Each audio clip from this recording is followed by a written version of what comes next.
Қаныбек Абдывасович, мурунку министрдин кызматына кетишине эки гана нерсе себеп болгон. Бул контейнер, экинчиси тендер. Окуу куралдарда тендер жарыяланган. Сиз билесизби, билбейсизби билбейт экен, бирок сиз жалаң жогорку окуу жайларда иштеп жүрдүңүз, орто мектептерде иштеген жоксуз.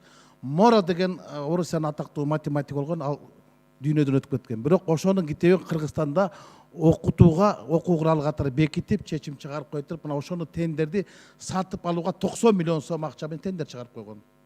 Ал киши жок. Мына иттин өлүгү ушул жерде көмүлгөндө сатып алууга, басып чыгарууга эмес. Кыргызстанда бүт учкун баш болгон полиграф изданиялар каршы чыгышты министрге.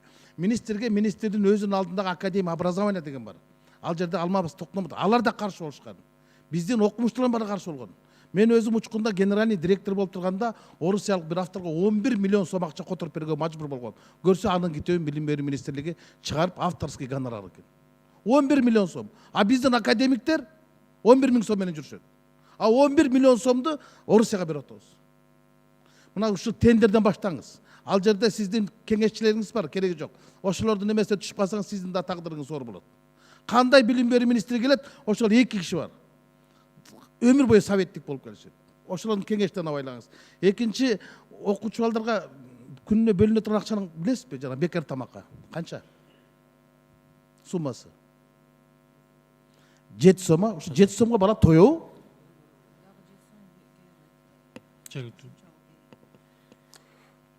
Албетте тойбойт. 7 сом. Абакта жаткандарга бир күндө канча сом бөлүнөт өкмөттөн билесизби? Жок, билбейт экенмин. 70 сом. Номер 5 улуттук гимназия деген бар, билесизби? Атактуу президенттер окуган, премьерлер, спикерлер бүткөнчү. Ошол жерде жатак интернат бар. Бир күндө 60 сом бөлүнөт бир балага. МВДнын иттерге, кинологдордун иттерине бир күндө 100 сом берилет.